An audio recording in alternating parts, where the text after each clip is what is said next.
conquer, and we're going to take some. Is that understood? Yes, sir. That's what we're going to do, sweetheart. We are going to go and get some. All right, people, on the ready line. Are you me? Yeah! Are you me? Yeah! What are you? What are you? Autism Acceptance Month is a good time to recognize the talents, contributions, and diversity within the autism community. Sign up and read informative articles for free about autism and other disabilities at www.epmagazine.com. Monotony. It comes in all shapes and sizes. Dull, tedious, just plain boring. But what is this? A contender, perhaps? Something unboring by the looks of it. Jabs right at dull, an uppercut to tedium, something that keeps you on your toes, keeps your head on a swivel, a knockout punch to your old, boring workouts. Welcome to Fight Camp.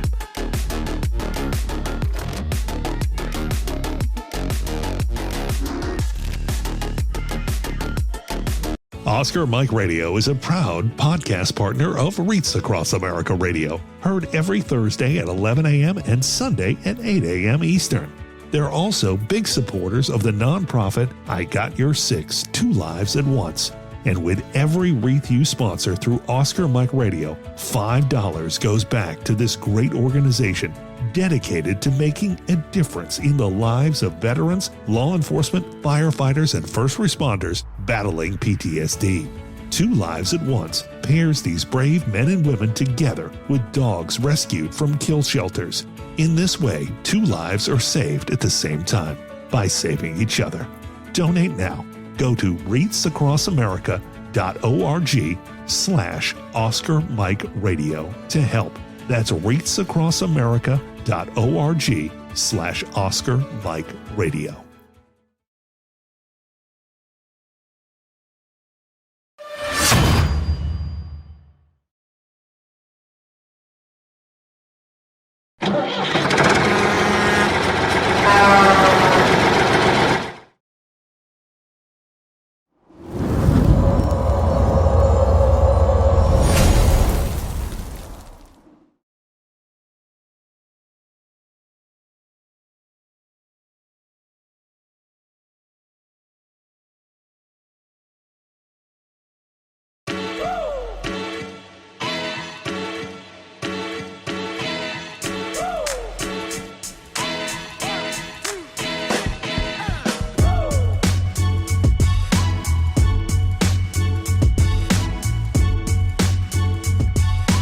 I remember a time when I was in a not so good place, and these games and these activities and being able to come and have the camaraderie that we have here, it makes me feel like I'm not alone. There are people here that have been through what I've been through. It makes me feel like I don't know, I'm part of something great.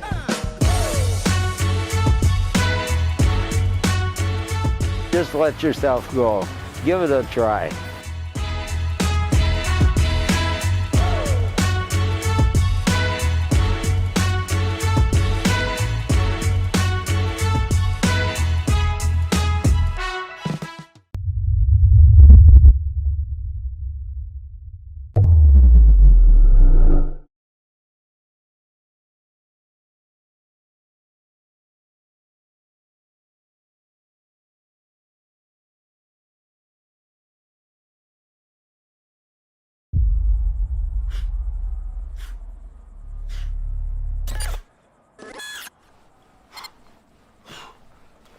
How's it going?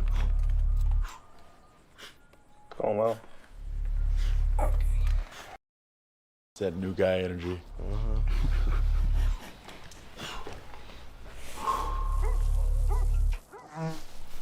Oh, he's back.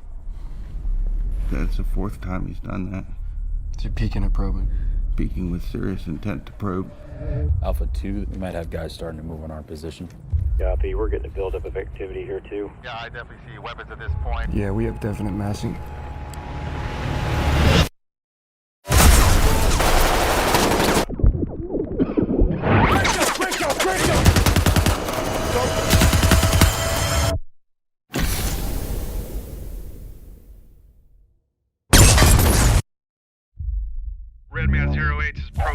We're seeing activity converging to your north and south. This is Frogman 6 Romeo. We need evac at our last known position. We have severely wounded. Who's the severely wounded? It's not you. Is it me? Who is it? No, it's not you. No, is it? Copy 1, we're in contact 2. You coming to you or you coming to us? Stand by. We'll let you know when we're inbound. Let's move! Here's the plan. EA 5 minutes, over. The scouts are gonna lead us out, and I'm bringing up the rear. Pop smoke. Smoke out? We are all coming back. OP1, they are en route to you. 3 minutes out! 3 minutes! Eyes on me and only me. Has anyone looked at you? Claymore rock me, dude. 2 minutes out! 2 minutes! Where are you guys? Look for the blood and the smoke. Multiple bad guys trying to get to our position. Inbound! Inbound! Find cover! 1 minute out! We have enemy on our building and all surrounding buildings. Roger that. Stand by. Going hot. You gotta get ready, man. This is gonna hurt. On my count. 1, 2, 3.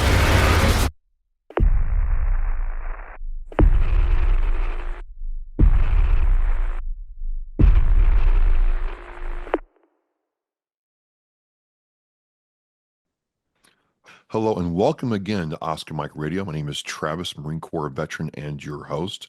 Oscar Mike Radio is co-produced with Sinister One Productions. What's your podcast doing? I want to thank my sponsor, Joyce ASAC of ASAC Real Estate, and my supporters, Case on Shaving Company, Exceptional Parent Magazine, and Fight Camp. Got a great show for you lined up with an amazing guest I'm looking forward to learning from and sharing with you. Navy SEAL, Navy Corpsman, two things I love and respect very much. And so without any further delay, Thomas LaGrave, welcome to Oscar Mike Radio. How are you doing? I'm doing excellent, and I'm looking forward to this too. So let's make it happen. Absolutely. So served in the Navy, check. My grandfathers were naval veterans from World War II. Marine Corps corpsman, hospital corpsman, yay, check. And then as a bonus, you like challenges, obviously. You became a Navy SEAL. So let's start with that. What got you into the Navy and being a Navy corpsman, Tom? Well, what got me into the Navy was it was the year 1979, and I was at that time living with my parents, and was my father was old school, and I was smoking marijuana, and he threw me out of his house. So instead of going back and trying to figure that out, I'm 18 years old, time to head out on my own. And at the only thing that really was there to keep me safe and sane was I went down to the recruiter, because in 1979, Vietnam had just ended and nobody wanted to go in the military. So I was able to say that I'm interested in medicine and I want to go into the military. I thought Navy because I could see the world, and that's how it happened. So you do that. You go through recruit train. You become a hospital corpsman. Yes. Did they still? No, I don't know if this corpsman was lying to me, Tom, but he said they had this thing where they would injure an animal and Yeah. you had to keep it alive. Lab. Yeah, goat lab. Yes. Is that a real thing? Oh yeah. That's actually, when you become a high-end corpsman, whether it's with the Marine Corps or any other special forces, that's the school in North Carolina that is prepping you to be a field medic extraordinaire without dealing with human beings. They utilized goats, and it was called goat lab. No kidding. So they weren't lying to me. Okay. So I ask every Navy corpsman this question because think of this, I'm a little private and just got out of boot camp. I'm in Marine Corps combat training in Camp Pendleton, California, and we're sitting there. It's a Friday night. We're like, oh, we're glad. And this Navy corpsman comes up to us and says, Marines, why aren't you drinking? We're like, what do you mean? He's like, look, for your entire life, this is the formula. Clean socks, have 1,000 milligrams of Motrin on hand at all times, and I want you all drinking at a minimum, a gallon of water a day. So, a day, Wow. minimum. Yeah, I was thinking that it was going to be a gallon of beer, but okay, Well, water is.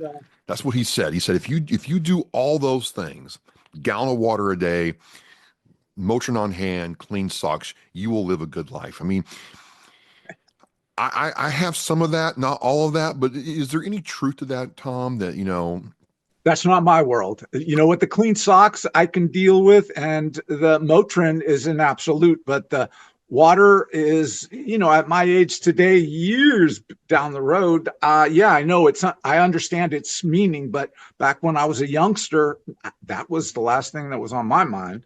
Well, I don't drink, but it's certainly the last thing on my mind at Camp Pendleton on a Friday night. I was trying to see if the little, girls down there at Oceanside were really as cute as they said they were. So, but that's what he has hung his hat on, is because he didn't like seeing, how'd he put it?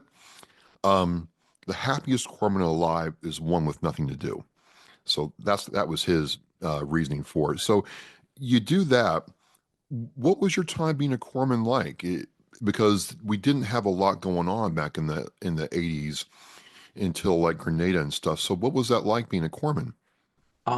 Actually, it's your secondary NEC. Okay. Being the corpsman, your primary is being a Navy SEAL. So I'm an operator who happened to be the medic. And so during my time frame, we were in Beirut. That was definitely an issue in that time frame. And then when you're talking about any of the special forces, any of the branches, what you do on a daily basis, you're forever prepping, and you're doing, things that if you make a mistake can cost you a limb or a life. So I was always being utilized as the medic for, diving issues, various wounds that come about from just being an operator during the period of time where you're doing, mock-ups, getting prepared for a deployment. No, maybe I misunderstood. I thought you became a corpsman first and then a SEAL. You did it all at the same time? No, I went from boot camp to A school, which was at San Diego, Balboa Park. And then I went across the bridge and was at the amphib base for BUDS. So your first, in that time frame, you had to have a job. And mine was corpsman. There were bosun's mates, operations specialists. Today, the rate is actually being a SEAL. So you're a SEAL, and then they will send you to medical school if that's your choice and you wish to become the medic. So it's changed a little in that way. So I understand you do this and you talk about it in your story, and I'll have the link to your website and your book on Oscar Mike Radio show post. But you mentioned that during your military service that addiction started becoming a real problem for you, and you don't really shy away from that. What was happening around that time where addiction took hold? Because for some people I've talked to, it's injury, it's family breakdown issues, divorce, any number of things. So, and you were serving in a high-speed MOS, and I understand that SEALs and Marine Raiders and Green Berets are immune to it either. But what happened to you to lead you down that road, Tom? So the time frame is what's essential. 1979, I enter into the military under the Carter administration. Within the year, it's the Reagan administration. And in that time frame, the Forstall was an aircraft carrier that had an accident. A plane took out the flight deck, and there was a dozen deaths. And when they did the autopsies, it was found that everybody had THC in their system. And so President Reagan, Ronald Reagan, said zero tolerance. So I had been in the military, and in 79, 80, 81, the morale was just poor because of Vietnam. So there was a lackadaisical looking at drinking, and not hard drugs, but marijuana was a mainstay. And when it became zero tolerance at that very beginning, I was the corpsman that you called to get the bottles ready. So I knew when the urine tests were coming and could prepare for it. So as it lapsed on, I missed the cue of seeing that zero tolerance means zero tolerance. We're not going to tolerate it. And I did not, I wasn't mature enough. I wasn't old enough to recognize that I needed to change that. And I got caught up in, I was 3 days late for a bender. And, in the military, that's UA. Yeah. And so instead of calling me to get the bottles ready, someone else got the bottle, and I was sitting in the master arms shack, and that's the end of the story there. Yeah, I remember Master Sergeant coincidentally telling me that back in the 80s and 70s, there were guys growing marijuana plants in their barracks, and no one really looked too hard on that. It was a very different military back then. Yes. And then when I joined in the 90s, you had guys they knew they popped before they went to boot camp. They let them go to boot camp because they paid for it. Let them get thrashed, let them get balled and broken, send them home. And then after leave for us, you were guaranteed to go pee in the cup when you got back off leave. Just an automatic thing. So very, very different. Was that time when you had to start facing your addiction? Was it at that time? And when you started facing that, what was that like for you? I didn't face my addiction until I got discharged for drug use. Okay. I was at SEAL Team 1, and that was the end of my career, where I was, nothing in the military happens fast. Hurry up and wait.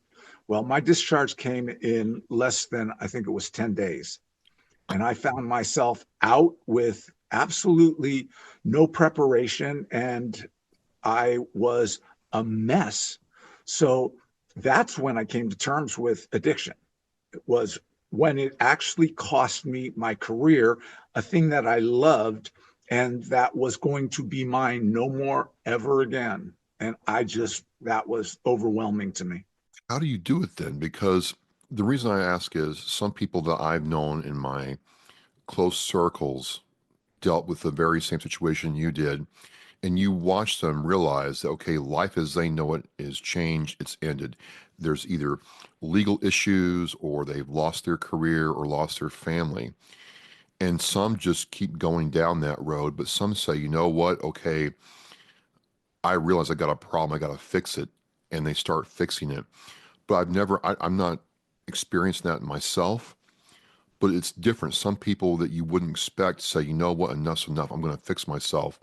And some people never do that. What caused you to say, you know what, I want to change Tom's life. I want to change my life right now? There were two pieces. I ended up going home back to my father's house where I had been thrown out almost 10 years earlier for the same thing. And my father said, look, you can stay here if you want to now address this issue that has again ruined your life. That was one element. The second element was I got a brother that's 8 years younger than I am, that was like 20 years old, never been to a bar, never been to, he's never drank legally. And he was in the program at the age of 20. And so I'm looking at him, this is 8 years my junior, and he did the tough love thing. He gave me his hug, and then, you know what, he disappeared and told me, if you're going to use, you can't come around me.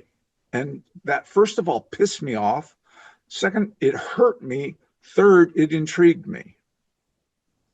And I ended up taking my father's suggestion, and 4 months after discharge, I was in a 90-day recovery facility. And that was life-changing. Yeah, it seemed like it was, because looking at what you've accomplished since then, you've gone on this pathway of coaching, mentorship, recovery assistance, and then authorship. And it's not just a little bit of a change; it's like a complete 180 and a new man. I mean, you go through your recovery process and you start this life anew. What got you on this track of saying, you know what, people are coming to me for help, people need coaching, people need advice, and maybe I'm the right guy to give it? At that stage, there was none of that. I was a year into it, and I was coming to understand that for the first time in my life, I knew a fear that I had never experienced before.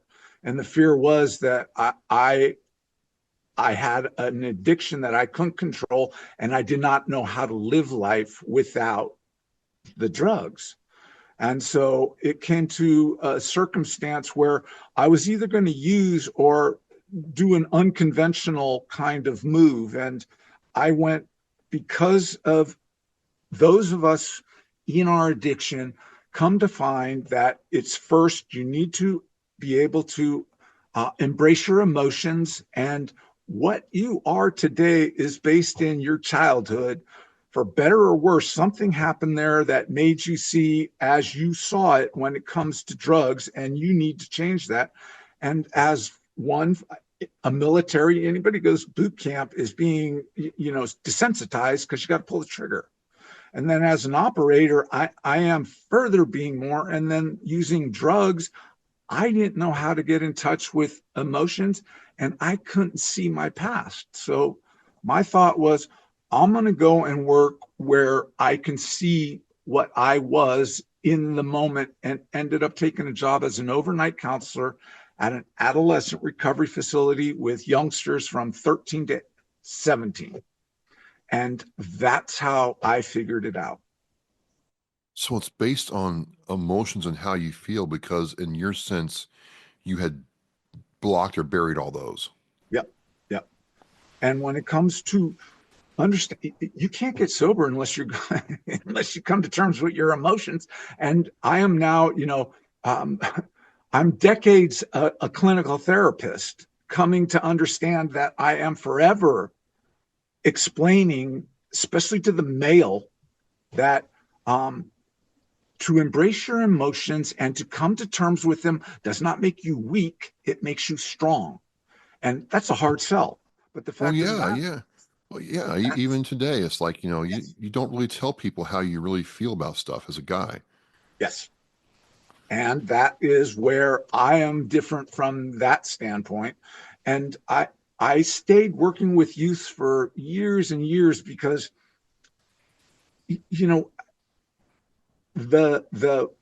what they gave me was purpose and meaning. They gave to me my life back as I saw it. And I wanted to dedicate myself back to them, not the individuals, but that generation, those youth that are going from adolescent to adulthood. And I've spent decades working there and having the kind of success, being able to explain with the youngsters that are not yet having those ironclad walls that we put up. I'm able to get in there before that occurs and to make sense to them, and have, not always, but for a good portion of the time, success getting them to see life in a way that is powerful when you can come to terms with your emotion. Walk with me here, because I'm trying to learn. So much of my Marine Corps career and adulthood is about zeroing out or blanking your emotions. You might be upset, but you can't let the person see it. You might be in severe physical pain, but you can't show it at all. And you certainly don't want to be vulnerable with a female, because it's going to be used against you, is the thought. So how do you balance being, a man, and then understand that your emotions are okay? You know what? As a clinical therapist, I do not touch politics or religion. No, okay. Can't touch that. Sure. But spirituality is a different animal. Right. In the perspective of spirituality, I believe that if there's a male in my face and he wants to do harm to me, that I can de-escalate it, not because I'm weak, but because I'm stronger than he is. If I can bring him down, now, what was the purpose of doing that? In my world, I have found that what I am internally is what I draw to me externally. And I'm not going to sell this to anybody, because I live a life that is powerful by being compassionate with an insane country right now that is looking to be led down a path. And I'm saying it's okay. And people are like, F you and get away. And I'm like, but I'm not being affected as so many others, because not only have I a way of understanding what's happening, I got a cadre of youth that I started working when they were 12 in the 1980s that are 40 now and are my best friends. I have a circle of life that I have put together based off of not what I'm going to sell you, but what I've come to believe. And I think it's more powerful by the way I walk my walk than what I say when I talk. Make sense? Well, yeah. Well, because that's the thing. There's a lot of, slick people out there that will tell you all this stuff, but when you peel back the layers, they're not really walking their talk. Yep. So what's real and what's not?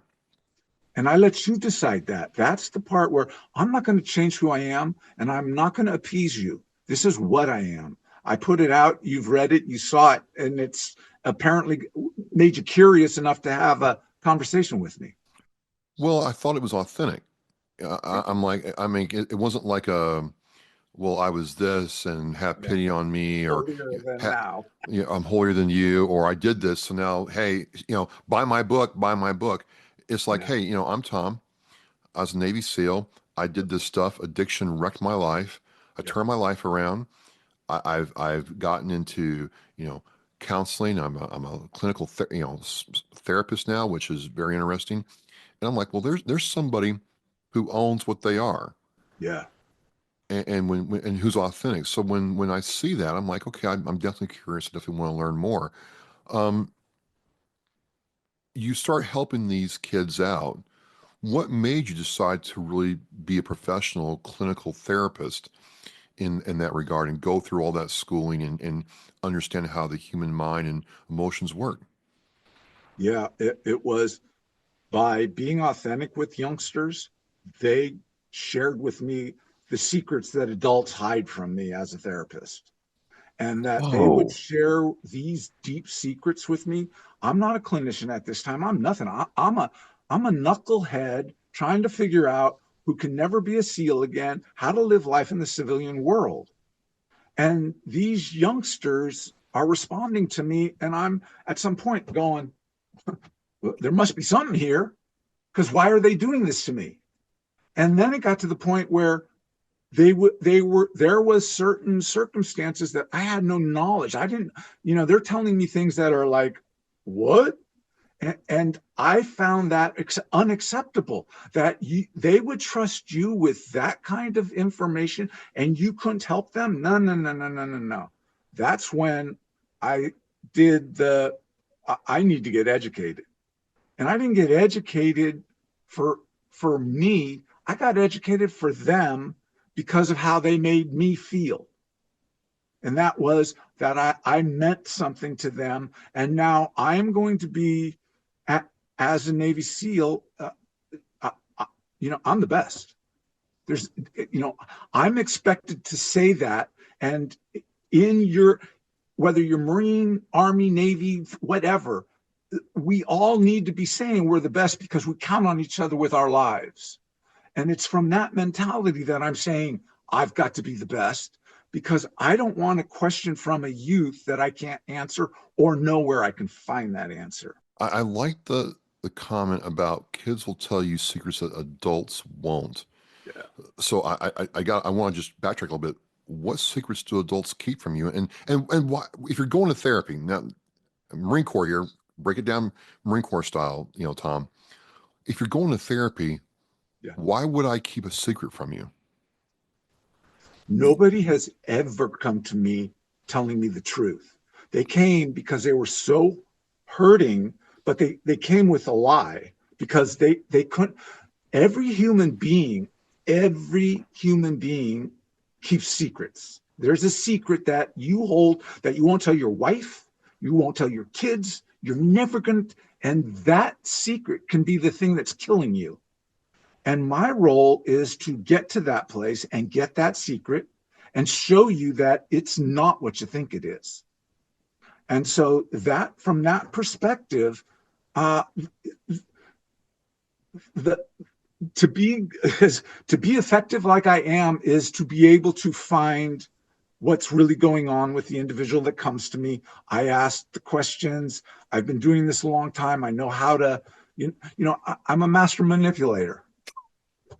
Bottom line is, you're coming to me because you can't come to terms with whatever, and whatever you came to me is not the problem. Because if that was a problem, you can figure it out. Why are you even coming to me if that's what it is? Here, just do this. It's not that simple.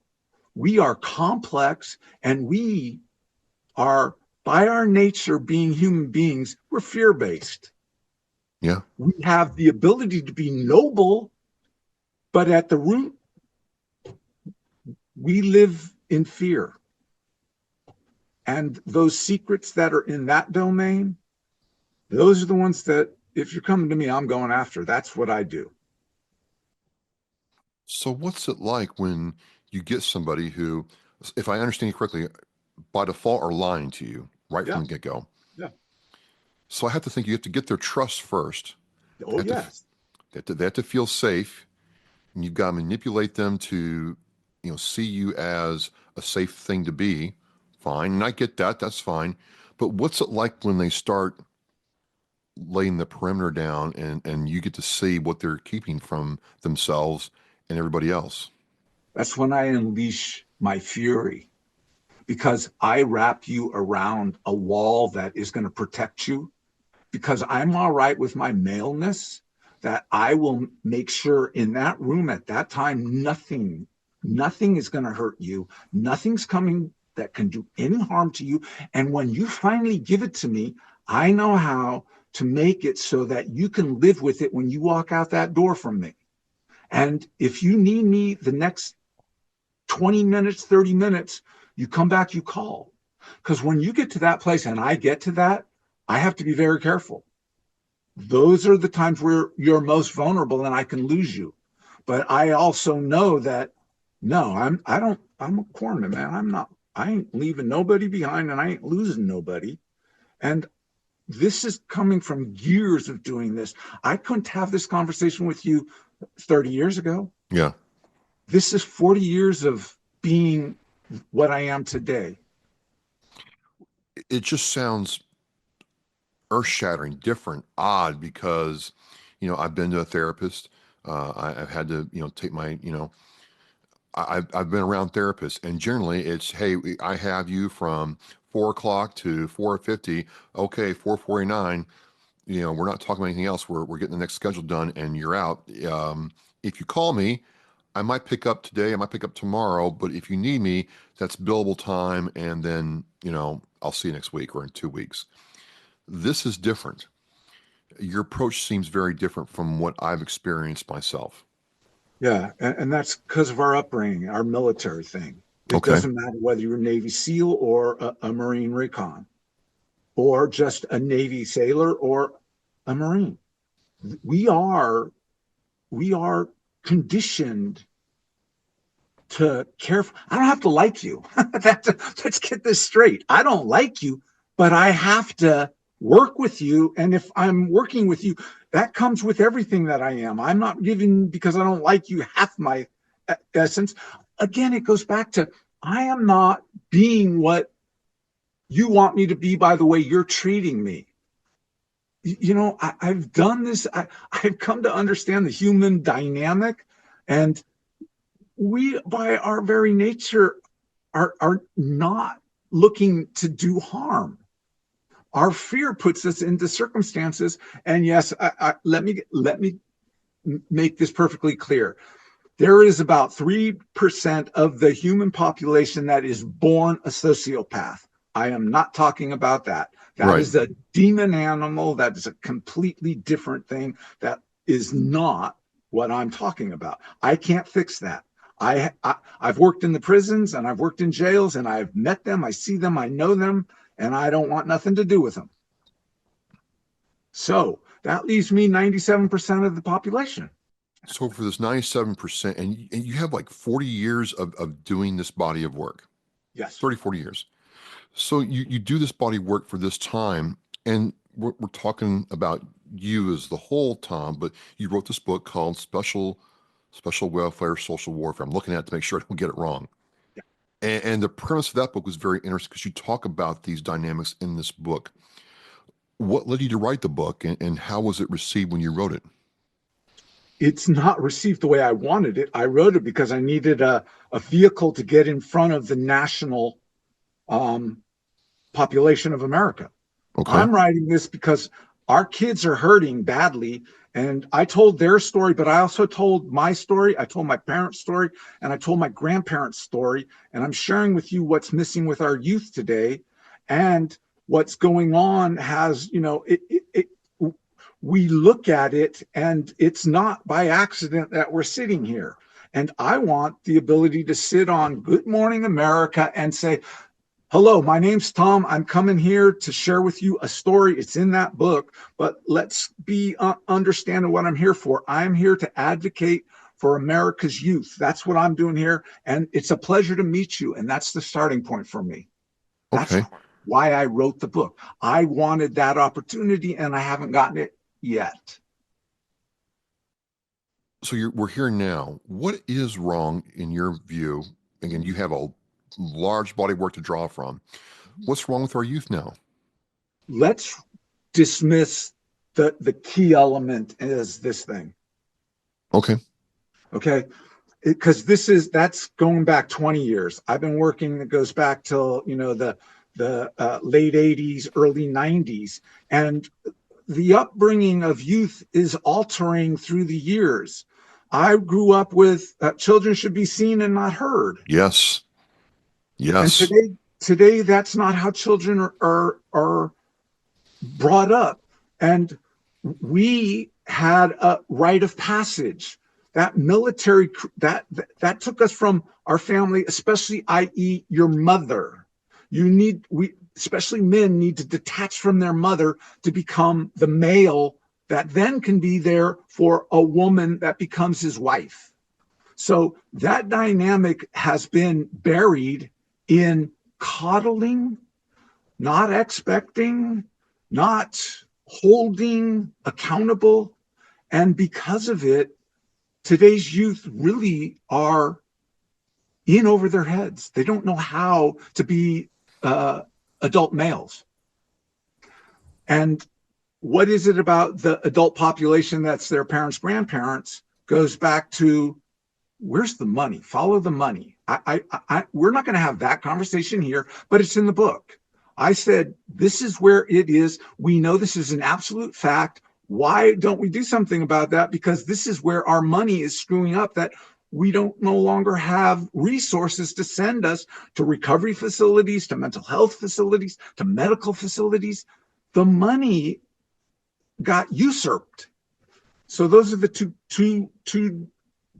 dynamics that are in the book that I'm addressing. It's hard being a parent in this day and age. It really is, but it definitely stands to support what you're saying. Kids are raised differently. I told my sons how things were done back in the day and what I had to do, and they couldn't believe me. I'm like, it's a different world now. Yeah. So let me flip this coin a little bit. Sure. Do we have to get the kids, or can parents do things right now to make their kids' childhood experience more robust, more resilient, or better? Here's the thing is, change is the hardest thing a human being will ever do. Yep. We abhor change. We would rather hold on to the horror because it's a horror we understand, rather than go to change to something that might be worse. You're already living in a tragedy, and you're worried about something else being worse. Well, okay. So in that way, to bring about change for parents, that's got to be a question you ask yourself. From where I stand, I gravitated to that rite of passage.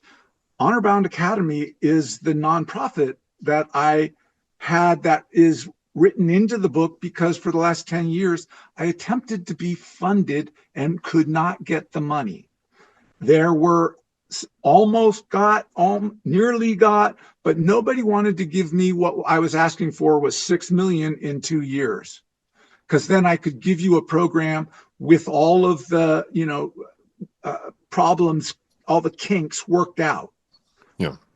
And with that, if you want to go to my website, thehonorboundacademy.org, everything's in there. All the various platforms, all of my books, all my blogs. There you'll get understanding. Here with me, it's just like in that moment, I want to say to America's youth, I'm here for you. From them, I'm going to listen, as I always have, to what they want. But to the adult population, I'm going to say, this is what we've got to do. And if you don't, that's okay. You can go elsewhere. And for those of you who want, this is time tested and we can do it this way. What do, I mean, you may have already said this, but what do America's children want? It seemed like a simple question, but I've never really considered it that way before, because I was a parent and I'm like, you're going to do what I want you to do. When I tell you to do, I didn't really consider what my children wanted. I'm just going to be honest with you. So in your view and what you've done, what do the kids want?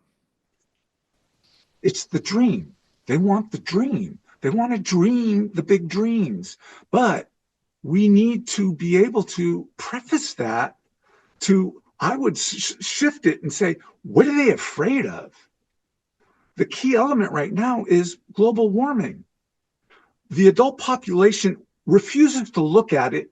Our kids, and you know this, they don't hear what we say. They watch what we do. Yes, Our they kids learn from what we do, not what my father, do as I say, not as I do. Yeah, right. That didn't work. So this here now is, what are the youth? The larger portion of them are very fearful of what they're seeing of a planet that we're going to give them. And so that is more what I'm focused on saying.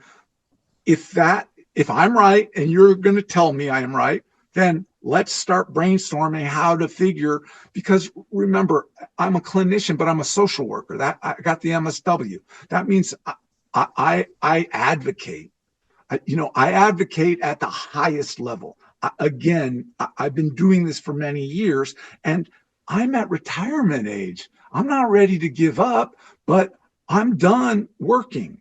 I want now to be there for our youth. And when it's time to get paid, I'm like, you guys already paid me. You gave me my life back 40 years ago. Now it's my turn. Yeah. So get rid of the financial. Let's figure out how, and all my skills, all my tools, all my talents are at your disposal. And you tell me how you want me to respond to the adult population. Because if I do it my way, I lose them. If I do it their way, I got them. Yeah. So you have this book out. What was an initial reaction from people who read it as they, understood you and your story and what you just told me with what you're trying to do? It's the second book, so they laughed again from this one, because it's again, I am being forward with who and what I am. I'm got nothing to hide. It's in recovery. You're only as sick as your secrets. It took me a lot of time to come to terms. As a matter of fact, I had 32 years of sobriety and I relapsed. That was 5 years ago. And that was because I had a hidden thing that I minimized, but I knew from all those years of doing this with others, and I was afraid to look at my own self, and then my world crashed. And so to put it back, there's only one way for my kind to put it back: get real, get honest, and share. And so I circled myself with the professionals and the friends, and I came to terms and I let it go. And today, the last 5 years have been the best 5 years of my life.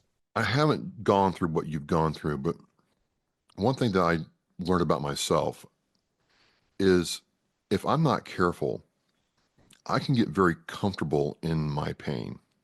Mm-hmm. I know what it is, physically, emotionally, whatever, and it's like letting that go is almost as hurtful as holding on to it, because I know what it is. I can quantify it. I know when I'm feeling bad, physically, whatever, but when it took a lot of effort to let certain parts of that go.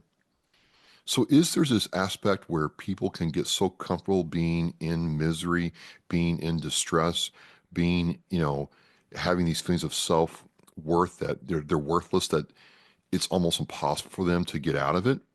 Is it fear of the unknown or just comfort? I've thought about this a lot, Tom, because I'm like, if I can figure this out, then maybe someone else doesn't have to go through There you go. the hard stuff. Again, we walk our walk. Okay. And we don't talk our talk. I use my talk in the clinical setting. Otherwise, I'm very quiet and reserved, and I've got my opinion, but I keep it to myself. So the piece with it, when you're talking about pain, there's emotional pain and there's physical pain. Those are two different things. Yep. So the physical pain we're better at dealing with because we can look at it. My knee is killing me. My back is killing me. I can see it. The emotional pain requires a different type of operation. And it tends to be, we come to terms with our physical pain way quicker, way easier than we do with our emotional pain. And the emotional pain, unfortunately, leads to too many committing suicide because they're not going to ask for help, because they see the stigma of what we're talking about. Emotional pain means that you've got to share it with another human being. And the last thing I'm ever going to do is give that up. It was too horrible. It was too traumatic. I'm not. And you either die miserable in old age or you take your life. And that's why you giving me the opportunity to say these words and share them, I can't thank you enough, because I need that heard too. Today, 19 veterans are going to commit suicide, just like yesterday 19 committed it, and tomorrow 19 more. And if I can say anything to them, is the VA's there. They've screwed up more than enough times. But right now, the VA is understanding, and they are there for the veteran. Now, to the civilian population, I've been a civilian now for 37, 38 years, and I understand what it is to live this kind of trippy. I mean, I know how to live in the military. That made sense to me. This doesn't, but I've grown accustomed to, okay, this insanity is our insanity. Let's live with it. And again, when you interact, everybody that I talk to, I'm respectful to. I treat them like equals. It doesn't matter how you treat me, because I am not going to allow you to make me do something because of the way you treat me. I have too much respect for myself to say, I'm weak and, I have to throw a punch at you. That was fine in my 20s, but not anymore. You have this book, you're trying to get it out to a wider audience. Yeah. You're trying to help America's youth. As we kind of wind this down, I mean, is there, in all your teachings, all your work, and the lives you've touched, it's not hopeless, right? There is hope out there, correct? If we just... Oh, yeah. I'm big on that. Okay, tell me about that. Yeah, because the hope is that I'm sitting here. I told you my story. And 5 years ago, I was the first time in my entire life that I ever thought of taking my own life. That was an eye-opener. That was truly, oh my God. And so with that said, this right now is my last hurrah, and I'm doing it because I absolutely know that there are answers out there, that there are going to be magnificent opportunities and situations as equal to just the horrendous ones that are going to be side by side.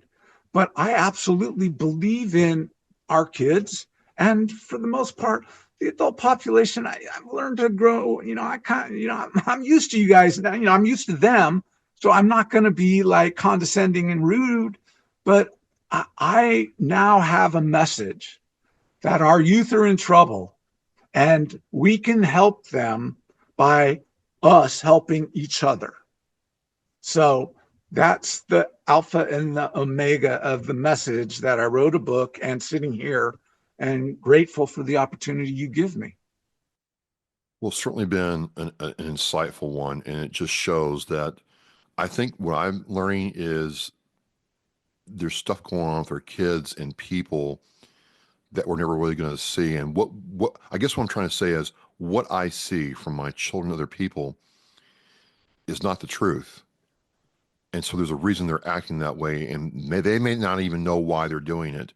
And so it certainly changed my perspective on how I look at people. But the other part that I really like is you seem to have this theme of, hey, somebody can do something to me, you, but I'm not going to let it affect me because I know who I am.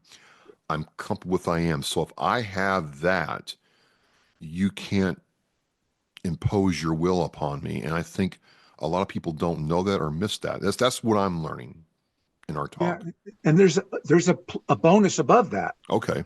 The universe wants what is best for us, and it can't give it to us when we're not the best we're meant to be. So in the process of becoming the best you can possibly be, you're not doing it for the attaboys from the kids, the wife, the society. You're doing it because you're coming to terms with understanding the greater universe, in that if you are humble and a peacemaker, the universe can work through you. And in through me is why I can answer to you, there is hope. Tom, I've learned a whole lot in the last hour that we've been talking, and I can't wait to dive more into your book and your story and what you're doing. I certainly do hope that you, maybe this was a push, I don't know, but that you get heard on a wider audience, because I think there's no doubt about it. People are hurting and kids are definitely hurting. So I think there's hope, and I appreciate you coming on and talk with me so openly and freely. Yeah, and I appreciate yours because I'm very comfortable. I felt appreciated and I felt understood. And that mutual bond that we spoke of prior, I am forever grateful. And I got a new friend, so thank you. Absolutely, absolutely. Ladies and gentlemen, this is the best part about doing Oscar Mike Radio. You get to meet these people who've had to rebuild their lives, transition to different aspects of their perspective and how they do things. And, you know, Tom LaGrave is no exception. I'll have the link to his book from Amazon, the Oscar Mike Radio show post, all the links to his, nonprofit and his website. Please check him out. And as we say in Oscar Mike Radio, we're mission in flight. Thank you so much. The biggest fear Gold-Star families have, that their child will be forgotten. We need to never forget freedom wasn't free. It's the fact that they give us the life we have now. We should remember them and give thanks to them. If I can be a part of something today that's going to make the surviving family of any of these veterans, these heroes, feel better tomorrow, then it's worth it. That one wreath symbolizes one family that was able to smile because of the generous donations. To sponsor a wreath and honor a veteran, visit wreathsacrossamerica.org. Thank you for listening and watching Oscar Mike Radio, where our active duty service members and veterans are in action and the mission is in flight. Oscar Mike Radio is an oversized load Co-Sinista One production. If you are a veteran or know a veteran who needs help, please dial 988 and press 1 for the Veterans Crisis Line.